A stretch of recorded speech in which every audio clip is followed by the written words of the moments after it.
우리가 지난번 말씀 하나 있는데 8절을 한번 보십시오. 8절을 보면 이런 구절입니다. 심는 이와 물주는 이는 한 가지나 각각 자기가 일한 대로 자기의 상을 받으리라. 자, 무슨 말씀이냐면 심는 사람이 내가 이 심은 것으로 끝나는 것이 아니라 내가 심은 것만큼 내가 상을 받는다는 것을 안다 그러면 여러분 얼마나 열심히 심겠습니까? 여러분들이 하나님 앞에 나와서 예배하는 거, 여기에 상급이 있다는 걸 여러분들이 안다 그러면 우리가 예배에 얼마나 헌신하겠습니까? 지금 고린도 교회 교인들이 예수를 믿었음에도 불구하고 신령한 자로 살지 못하고 육신에 속한 자로 사는 이유가 어디 있느냐? 지금 바울이 그거를 책망하는 겁니다. 바울이 판단할 때는 뭐냐면 너희들이 하나님의 상급을 몰랐다는 겁니다. 아니면 알았다 할지라도 이거를 소홀히 여겼다는 것입니다. 여러분, 우리가 이 세상을 살고 난 다음에 하나님 앞에 설 때 그때 우리 상급이 있다는 거, 우리가 그걸 믿는다 그러면 우리가 마음을 세상에 둘 수가 없을 겁니다. 하나님께 두지. 왜냐하면 그래서 꼭 기억하라는 거예요. 사도 바울은 상급이 있다는 거. 상급이라니까 좀 이게 말이 좀 너무 가벼워요. 상이 있다고. 우리 이제 교회 학교에서 성경 골든벨을 우리 지방대에서 우리 교회 어린이가 1등을 해가지고 연예대 나갔습니다. 그 연예대 나갔는데 어제 했는데 1등을 했어요. 그래가지고 이제 박수 쳐준 분들은 이따 그 애에게 선물도 줘야 합니다. 그 1등을 했는데 이제 전국대에 나가요. 나가는데 제가 물어봤습니다. 혹시 상금 탔냐? 그랬더니 상금이 굉장히 세더라고. 그래서 한 문제만 더 맞췄으면 골든벨은 100만 원 타는 건데 그 한 문제를 못 타는 바람에 덜 탔어요. 근데 먼저도 탔지, 요번도 탔지. 아마 그 집 살림에 큰 보탬 될 것 같아요. 보니까 상을 2번 탔어요 지금. 자, 그러면 내가 지금 이 아이를 못 만나서 못 물어봤습니다. 혹시 상금이 있다는 거 알았냐 물어보고 싶었고, 만약에 상금이 없다 그러면 그렇게 열심히 했겠냐고도 묻고 싶었고. 여러분, 내년부터는 전국대에서 우승하면 해외 연수 보낸답니다. 본부에서 상이 커졌어요 굉장히. 자, 그러니까 상이 있단 말이야. 상. 여러분, 지금 바울이 고린도 교인들 한 말이 뭐냐면 상이 있다는 거예요. 상. 그걸 알으라는 거야. 자, 그러면 이제 상이 있구나. 그걸 기억하면서 이제 오늘 본문을 보는 겁니다. 자, 10절을 보면 내게 주신 하나님의 은혜를 따라 내가 지혜로운 건축자와 같이 터를 닦아둠에 다른 이가 그 위에 세우나 그러나 각각 어떻게 그 위에 세울까를 조심하라 그랬어. 자, 지금 바울이 여기 뭐라 말하냐면 내게 주신 하나님의 은혜를 따라 내가 누구처럼 됐냐면 지혜로운 건축자처럼 됐다. 바울이 자기를 소개하는 거예요. 내가 지혜로운 건축자다. 여기서 지혜로운 건축자라는 말은 이제 우리말 번역 이렇게 했는데 원문을 보면 다릅니다. 자, 원문은 이 지혜롭다는 말이 원문의 뜻이 뭐냐면 능숙하다 이런 뜻이야. 헬라어로 소포스란 단어인데 이게 능숙하다. 자기가 건축을 하는데 능숙하다는 거예요. 그런데 여기 건축자라고 그랬는데 이 건축자라는 헬라어 뜻이 뭐냐면 원문의 뜻은 뭐냐면 모든 기술자의 우두머리 이런 뜻이야. 그러니까 모든 기술자의 우두머리. 우리가 건물을 짓게 되면은 그 건물에 보면 현장 소장이 있잖아요. 자, 소장이 있는데 만약 소장이 어설퍼서 건축을 잘 몰라. 그러면 일하는 사람들이 일하는 몫이 이게 뭔지 잘 모른다 그러면 이 건물을 지어가는 일들이 굉장히 어려울 겁니다. 그런데 지금 바울이라는 말은 뭐냐면 내가 교회를 세우는데 이 교회를 세우는데 내가 어설픈 사람이 아니란 말이에요. 자기가 이게 좀 교만한 것 같죠? 자기가 어설픈 사람이 아니고 내가 이 일에 능수능란한, 여기에 있는 아는 어떤 전문가들보다 내가 더 그들의 우두머리다. 바울이 그렇게 소개하는 것입니다. 그러면 바울이 이렇게 말하는 이면에는 배경이 있습니다. 자, 어떤 이유냐면 우리가 잘 아다시피 사도 바울은 20대 때 예수를 만났습니다. 다메섹으로 가다가. 그러니까 예수 믿는 사람들 잡으러 가다가 예수 만난 사람이 사울이란 말이에요. 예수를 만나고 나고 보니까 내가 잘못 살았습니다. 그래서 이제는 예수 믿는 사람들과 같이 살려고 하는데 사람은 나를 믿어주질 않는 겁니다. 왜 그렇습니까? 사울은 어떤 사람이었습니까? 예수 믿는 사람들을 잡아가기도 하고 죽이기도 했던 사람. 그러니까 이 사람이 회심했다는 것이 뭔가 믿어지지가 않는 것입니다. 사람들이 같이 하려질 않아요.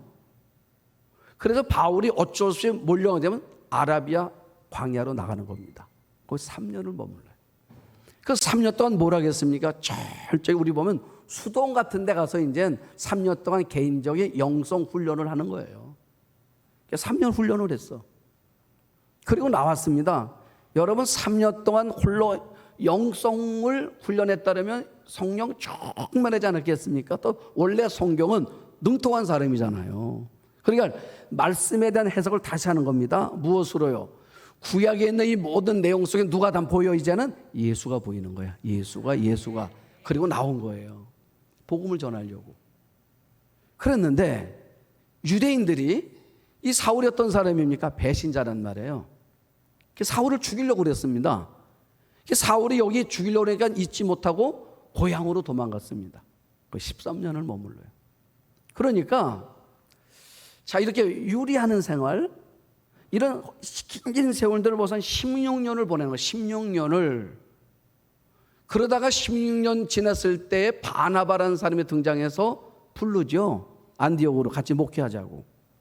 1년 같이 목회를 했어. 목회를 했습니다. 목회를 하고 났더니 선교사로 나가지. 선교사로 갔어요. 그게 1차 전도입니다. 그때 누구가 갔습니까? 바울과 바나바와 마가가 셋이 갔어요. 갔다가 실패를 했습니다. 왜요? 이게 인간적으로다가 안 됐어. 그리고 2차 간격이 이게 고린도예요. 자, 그러면 한마디로 말 우리말로 이겁니다. 사도 바울은 산전수전 다 겪은 사람이다 그 말이에요. 바울이 하는 말이 적어도 목회는 산전수전 다 겪어보고 해야 된다는 거예요. 바울이 하고 싶은 말은 왜 그런지 아십니까? 겪으면서 깨닫는 거예요. 인생이 내 마음대로 안 되고 내 의지대로 안 되고 내 실력대로 안 된다는 거. 누가 필요합니까? 하나님이 필요하다는 거. 하나님 말씀이 아니면 안 된다는 거. 하나님이 허락하지는 안 된다는 거를 바울이 한 20년 동안 배운 거예요. 그러고 나니까 내가 뭐가 됐다고요? 지혜로운 건축자가 됐다. 자, 우리 교회에 부목사님을 이제 더 모시려고 이제 그 감리교 홈페이지에 구인 구직란이라는 데가 있어요. 그 공고를 했습니다. 자, 구직란을 올리면서 거기 보니까 부목사님들 모시는 교회들마다 다 뭐라, 우리 교회에는 오시면 이렇게 해드리겠습니다라는 거예요. 우리도 보니까 사택 제공하고 공과금 내주고 의료원 내주고 국민연금 주고 자녀교육 주고 이렇게 올렸어요. 근데 어떤 교회는 자동차도 주고 이렇게 있더라고요. 자, 이렇게도 올렸습니다. 자, 그러면 많은 이제 젊은 교육자들이, 목사님들이 이걸 보는 거예요. 우리 교도 보니까 한 600명이 봤더라고. 보면서 보는 겁니다. 갈까 말까 어디가 더 조건이 좋은가 찾는 거예요 지금 교육자들이. 그런데 제가 어느 목사님 얘기를 들었는데 깜짝 놀랐어요. 자기는 자기네 교회, 자신의 부목사를 뽑는 기준이 있더라고. 이분은 첫 번째, 성품이 좋고 영성이 깊어야 한다. 뭐 이건 당연한 거잖아, 그죠? 그런데 그 다음 조건들이 말이에요. 두 번째 조건이 뭐냐면 이렇게 했습니다. 제가 그분 얘기 듣고 이거 올리면 아무도 안 올 텐데 그 마음 들었는데, 첫 번째, 우리 교회 교육자가 되는 분들은 집은 자기가 책임져야 됩니다. 그래서 우리 교회는 사택을 안 해드립니다. 이거야. 두 번째, 우리 교회 교육자가 되시는 분은 남자일 경우에 부인은 직업을 가져야 합니다. 이렇게 했어. 여러분 만약에 우리 감리교 홈페이지에다가 자, 사택 안 줍니다. 자, 부인은 반드시 직장 있어야 됩니다. 그러면 올 사람 있을까요? 내가 볼 때는 한 명도 없을 것 같아.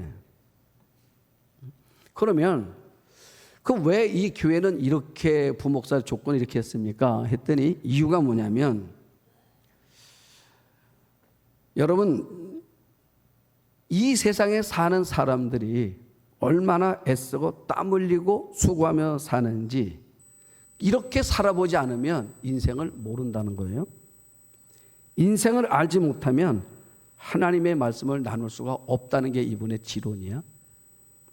그러면서 하는 말이 사글세빵을 얻든 전세빵을 얻든 자신이 책임지는데 때론 주인에게 쫓겨나 보기도 하고 때론 우리 아이가 우는데 주인이 조용히 하라고 해서 숨을 죽이고 살아보기도 하고 그래야 인생을 안다는 거예요. 글쎄 올려나 모르겠어요. 자, 제가 그분 얘기를 들으면서 문득 저도 옛날 생각이 났습니다. 제가 교회를 개척을 했습니다. 제가 늘 말하죠. 난 17평에 했다고. 건평이 17평이야. 실평이 17평이 아니라. 건평 17평에다가 개척을 했는데 그래서 이제 거기 3분의 1도 잘라가지고 사택을 만들었습니다. 뭐 돈이 없으니까. 사택을 만들고 교회를 했어요. 저는 손재주가 없습니다. 사람을 쓰기 어려워가지고 그 집을 내가 만들었어. 그 보일러를 깔았습니다. 새마을 보일러, 옛날에 새마을 보일러. 그거를 깔아서 주인이 그러더라고요. 이 바닥에 깔면 그래서 바닥에다가 비닐을 깔고 거기에다가 이제 세면해가지고 호수를 막 깔았어요. 근데 제가 세면하고 모래 배합을 잘못했나 봐. 이게 푸석푸석에 조금 지나니까 이게 다 막 깨져가지고 호수가 다 나와 있더라고 그냥. 그렇게 2년을 살았습니다. 한 2년 지났는데 한 40명 모이더라고요 교회에. 그게 좁아요 또. 그 옮겼습니다. 40평으로. 자, 40평으로 옮겼는데 40평을 옮겨가지고 이제 그때도 거기다가 사택을 또 꾸몄어요. 안에다가 꾸며 교회를 하는 거예요.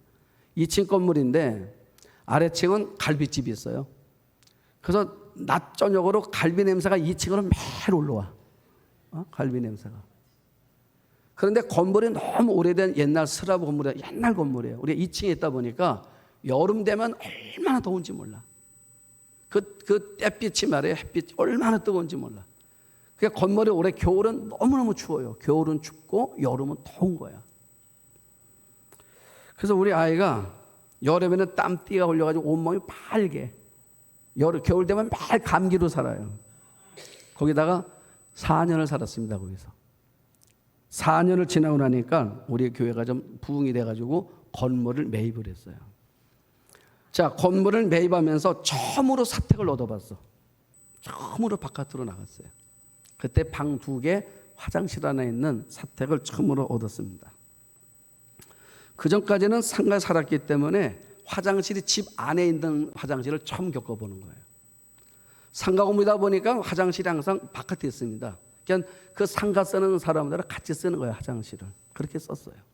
화장실을 썼는데 화장실이 작아. 집이 크지 않다 보니까. 그래서 제가 애들이 목욕할 만한 곳이 없어가지고 큰 함지박을 하나 샀어요. 함지박을 사가지고 이제 아이들이 거기다 이제 목욕을 시켰어. 근데 함지박에 둘 데가 없는 거예요. 옥상에다 갖다 놨어. 근데 주인 할머니가 깜짝 놀래 내려오셨더라고요. 여기다 함지박을 어떡하냐고, 건물 무너지게. 그래가지고 건물 무너진다는 바람에 함정을 다시 내려놨어요. 자, 여러분 그런 삶을 살면서 목회를 했습니다. 그리고 몇 년 지나니까 이제 아파트를 사게 됐어요. 아파트를 사가지고 32평을 샀는데 그러니까 아이들이 그러더라고요. 아빠, 뭐라 그러더라? 그 콘도에 온 것 같아 그러더라고. 이게 방 3개고 거실 넓은 게 콘도에 온 것 같아 그러더라고.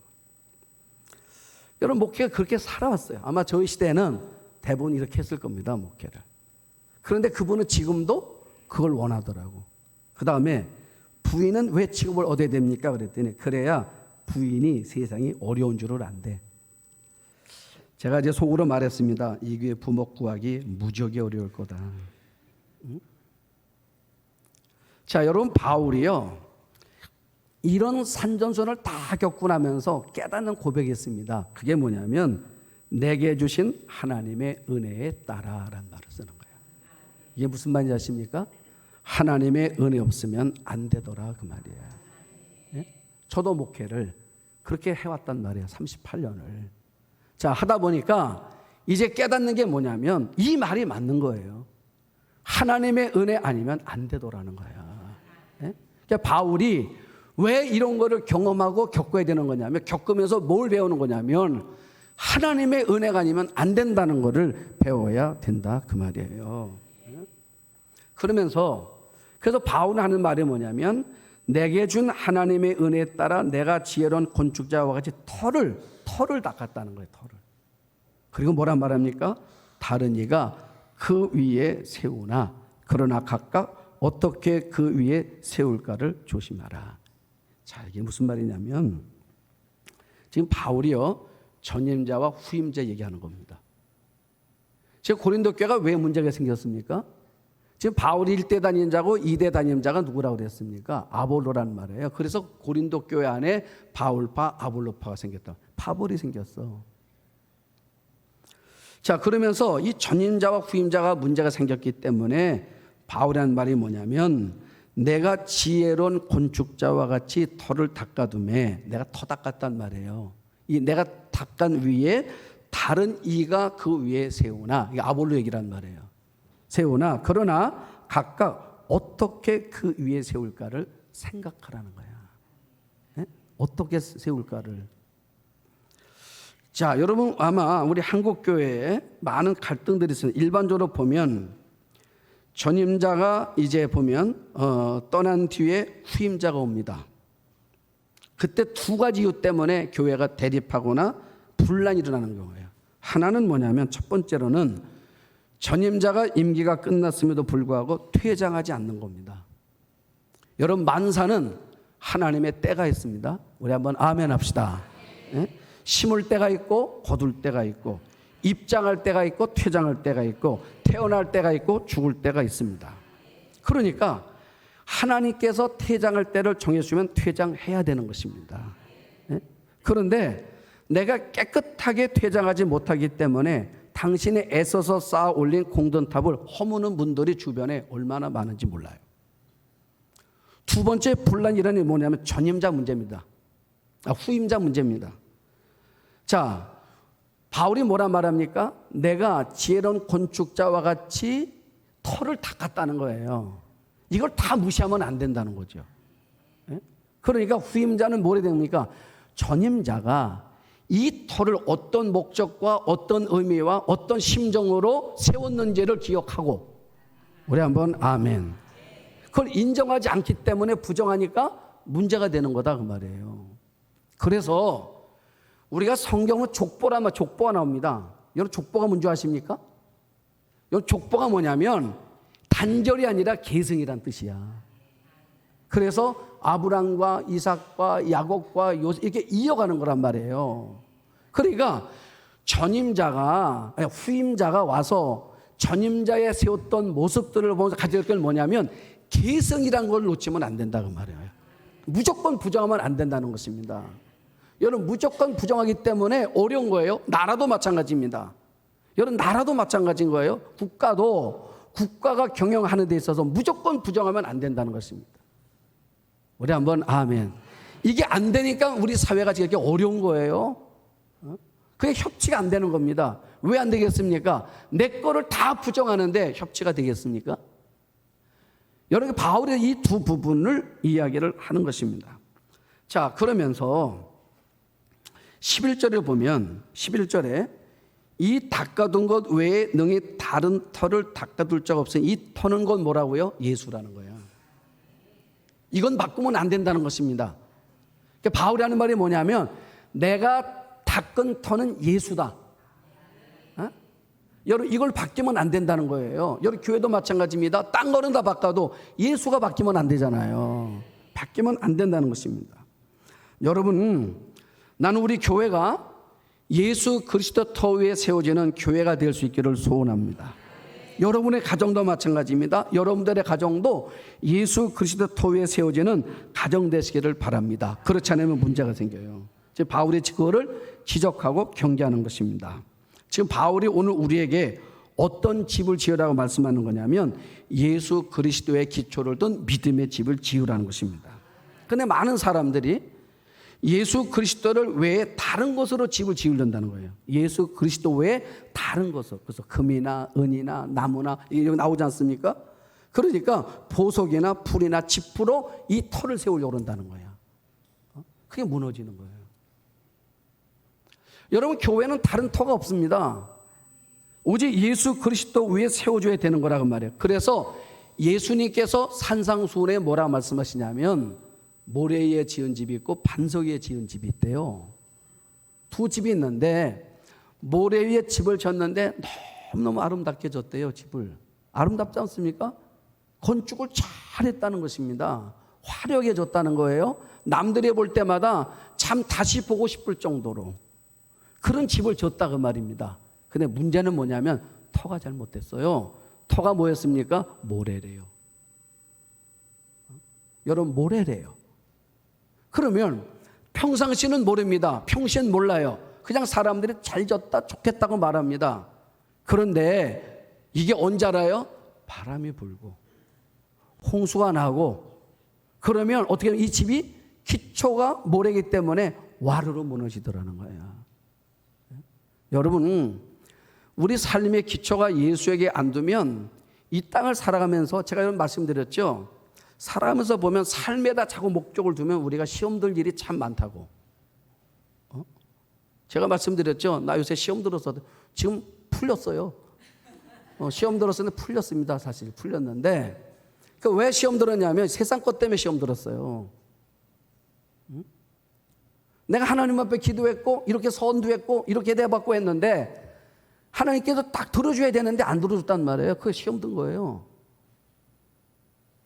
그런데 지나고 나니까 어떤 걸 깨달았냐면 살아온 삶의 과정들을 하나 갑자기 생각나면서 제가 말씀드렸죠. 하나님께서 응답이라는 것은 예스도 응답, 노도 응답이라니까.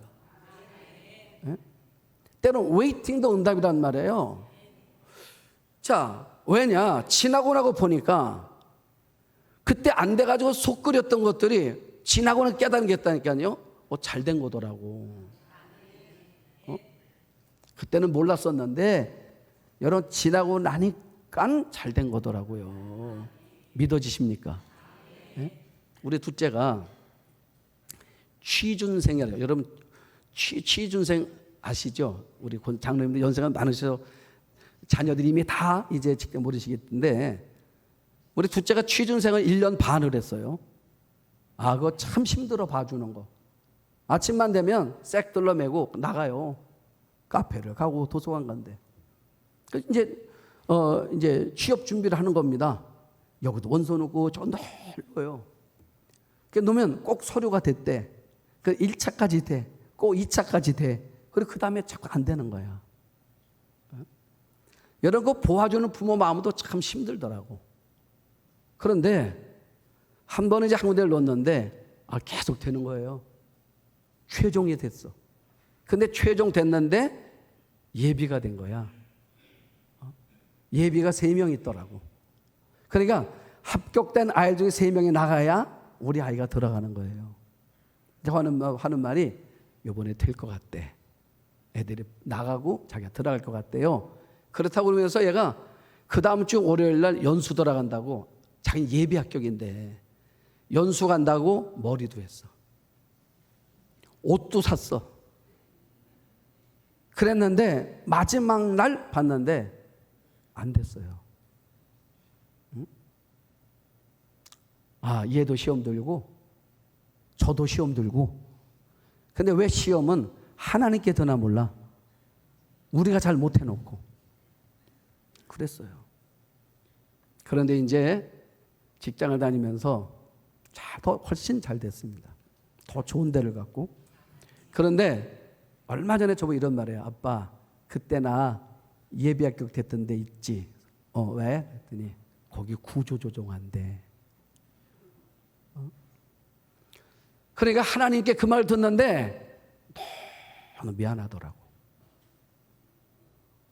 미리 하신 하나님께서 거기 가면 이런 어려움 겪을 수 있을 테니까 더 좋은데 내가 보내줄게 하고 하나님께서 웨이팅 시킨 건데 나는 그거를 노로 받았다 그 말이에요. 자, 여러분, 그러니까 우리 신앙생활의 기초를 하나님께 두는 사람 왜 그러냐? 반석 위에 지은 집은 말이에요, 바람이 불어도 흔들림이 없어. 그러니까 주님이 저보고 말씀하시는 겁니다. 집을 모래 위에 지으면 늘 이럴 거야, 네 마음이. 그러니까 반석에다 집을 져야 내 마음이 그렇지 않을 거야. 네? 여러분, 왜 삶의 기초를 예수님께 둬야 되는지 아십니까? 내 삶의 설계자가 예수님이에요. 내 삶의 설계자가. 그래서 여러분, 우리 삶을 하나님께 두라는 거야, 기초를. 우리 서격교회가 또 여러분들의 가정이 여러분들의 마음의 기초를 하나님께 둬야 어떤 일을 만나도 바람 아닙니까? 실패가 바람이고 병든 게 바람이고 떨어진 게 바람이고 이게 다 바람이란 말이에요. 그런데 반석 위에 두니까 아무리 바람이 세차게 불어도 흔들리지가 않는 거야. 이런 신앙생활. 그래서 바울은 힘줘 말한 것입니다. 고린도 교인들에게 반석 위에다가 집을 지어라. 기초를 거기에 둬라. 그래야 너희가 흔들리지 않을 수 있다라고 말하는 것입니다. 자, 12절 13절 보면 만일 누구든지 금이나 은이나 보석이나 나무나 불이나 집으로 이 터위에 세우면 각 사람의 공적이 나타날 터인데 그날이 공적을 밝히리니 이는 불로 나타내고 그 불이 각 사람의 공적이 어떠한 것인가를 시험할 것이다 그랬어요. 여러분, 공적이 뭐예요? 없죠. 내가 해놓은 일들. 그러니까 언제요? 그날에. 여러분, 그날이 언제입니까? 하나님의 심판의 날에. 여러분 기억하십시오. 언젠가 저도 여러분들도 하나님의 심판대 앞에 설 날이 있다는 것입니다. 근데 서는데 뭐에 따라서요? 공적에 따라서. 여러분, 공적에 따라서 심판이 될 수 있고 천국이 될 수 있다는 것입니다. 그럼 어떻게 드러나느냐? 여기 뭐라 말합니까? 어떻게 드러나냐? 각 사람의 공적이 나타날 것인데, 자, 어떻게 나요? 자, 보면 13절 다시 해봐요. 각 사람의 공적이 나타날 터인데 그날의 공적을 밝힐 건데 뭐로요? 불로. 불을 태울 거라는 거야. 불을 확 했는데 거기서 다 타버려 없어. 그러면 내 인생은요, 공적이 아무것도 없는 거래. 그럼 어디로 가는 겁니까? 지옥 가는 거예요. 그런데 반대로 여러분들 나름대로 공적이라고 말했던 그 공적들을 가지고 하나님 심판 앞에 서는 거라 그 말이야. 네? 섰는데 하나님의 심판을 뭐냐? 불로 하는 거래요. 불로 했는데 그 공적들이 그대로 남아져 있어. 그 여러분들에게 상급이 되는 거라 그 말이에요. 지금 바울이 그 얘기하는 겁니다. 공적에 따라 14절 15절 봐요. 만일 누구든지 그 위에 세운 공적이 어떻게 했으면? 그대로 있으면 상을 받고. 에? 만일 누구든지 그 위에 세운 공적이 그대로 있으면 상을 받고 누구든지 그 공적이 불타면 해를 받으리니. 여러분 무섭지 않습니까? 저는 이 말씀을 읽고 설교를 준비하다가 그런 생각이 들었습니다. 제가 내 인생을 이렇게 뒤돌아보니까 나는 청년기가 없더라고. 청년기가. 신학교 들어가고 났는데 21살 되니까 교육전사래요. 전도사가 됐어. 21살에. 그러니까 전도사가 되고 나니까 전도사는 양복 입고 매일 넥타이 메고 다니잖아요. 그러니까 교인들은 다 대하는 분들이 다 어른들이잖아. 그냥 어른이 돼버렸어요. 그래서 제가 목회를 25 시작을 했습니다. 그러니까 이제 계속 목회 자체가 어른들과 나이 드신 분들과 계속 관계를 맺다 보니까 청년기가 없이 바로 장년기가 돼버렸어, 내 인생이. 그리고 지금까지 다른 길을 가본 적도 없고 해본 적도 없고 오직 그냥 이 길만 지금까지 살아온 거예요. 그러면 내 목회 여정 이렇게 기도로 공적이 있을 거 아닙니까? 하나님 앞에 하나님 내가 이런 거 행고 있고요. 내놓아야 될 거 하나님께 내놓아야 될 거 아닙니까? 여러분들도 하나님 앞에 섰을 때 내놓아야 될 거 아니에요. 그러니까 내놓는 겁니다. 이건 내놓고 저번에 쭉 내놨어요. 내놨는데 거기 하나 불이 확 붙이는 겁니다. 그게 그대로 있으면 그게 내가 잘 사는 거야. 근데 하나님 불을 확 붙였는데 다 타버렸어. 그거 아무것도 없는 거예요. 그러면 나는 목사로 평생을 살았고 젊은 시절을 그냥 젊음 없이 지내왔던 내 삶이 허망해지는 거야. 왜요? 그럼 나는 지옥 가는 거야. 어?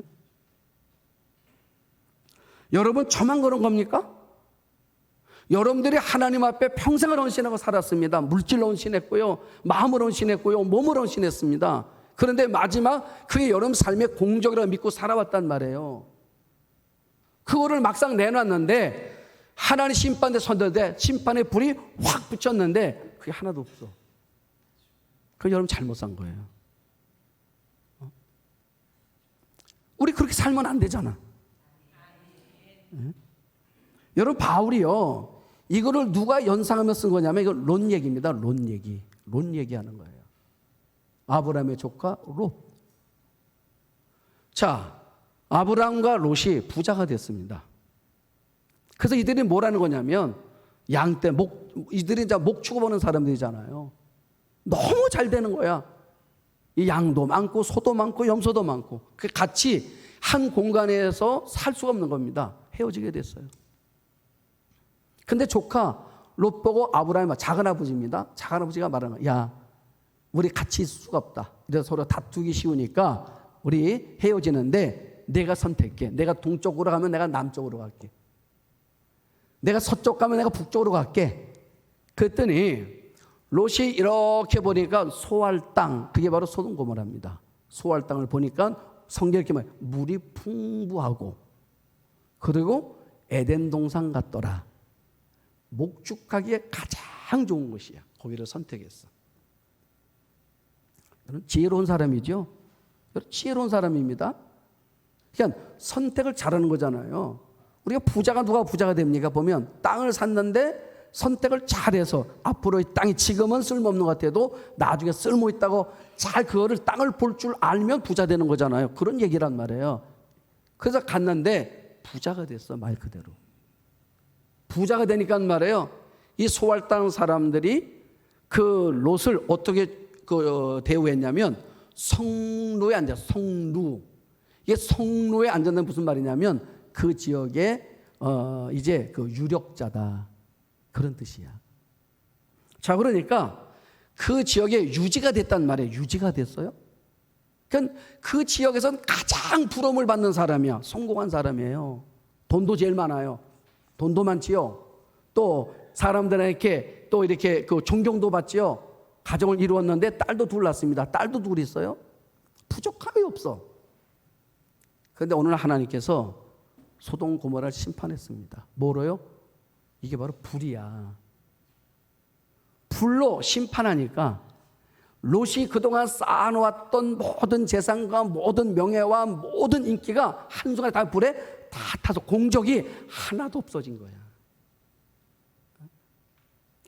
그 하나, 내가 쌓아놓은 모든 것이 하나도 없어진 거예요.